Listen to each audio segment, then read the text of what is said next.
ఈ 2026లో ఉగాది పరాభవనామ సంవత్సరం మొదలయ్యే తేదీని మీరు ఒకసారి పరిశీలించండి. మార్చి 19వ తేదీ. 19 అంటే 1 + 9 10.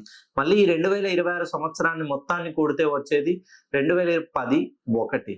సో రవికి సంబంధించిన నెంబర్‌లో మంచి సూర్యుడిలా వెలిగేటువంటి యోగాన్ని పొందబోతున్నారు కుంభరాశి వాళ్ళు.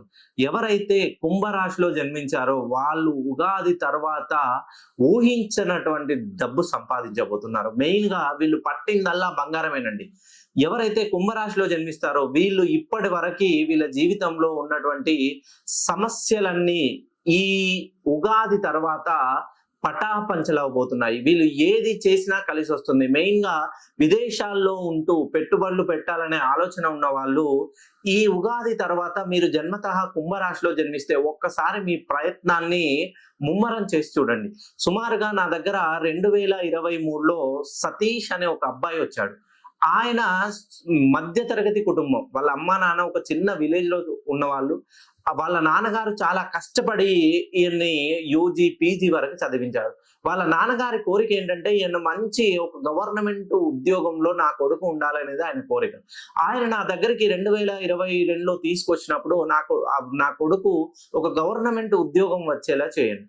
ఆయన డేట్ ఆఫ్ బర్త్ 1కి సంబంధించిన నెంబర్లో ఉంది. నేను అప్పుడే చెప్పాను, ఖచ్చితంగా రాబోయే మీ అబ్బాయి 2.5 సంవత్సరాల్లో ఖచ్చితంగా ఉద్యోగం వస్తుంది. మొన్న రీసెంట్ గా వచ్చినటువంటి సివిల్స్ రిజల్ట్స్ లో ఆయన ఖచ్చితంగా 459వ ర్యాంకుతో ఒక మంచి మెరుపు మెరిశాడు. సో నేను ఇచ్చిన కరెక్షన్ తో ఆయనకు అదృష్టం కలిసి వచ్చింది. ఓన్లీ నేను కరెక్షన్ ఇవ్వడం వల్లనే ఆయన ఐఏఎస్ క్లియర్ చేశాడని చెప్పట్లేదు. కష్టపడ్డాడు. ఆ కష్టానికి తగ్గట్టుగా నేను అదృష్టాన్ని జోడించాను.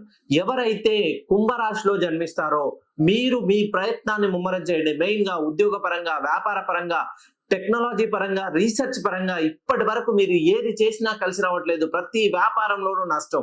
మీకు వినూత్నమైనటువంటి ఐడియాలు ఉన్నా కూడా ఆ ఐడియాలకి ఎవరు గుర్తింపు అనేది ఇవ్వరు. ఒక్కసారి మీరు కుంభరాశిలో జన్మించి నా దగ్గరికి రండి. మీ పేరుని నేను 360 డిగ్రీలకు సెట్ చేసిన తర్వాత మీరు కష్టపడండి. ఆ కష్టానికి తగ్గట్టుగా నేను అదృష్టాన్ని జోడిస్తే ఈ ప్రపంచమే మీ వైపు చూస్తుంది.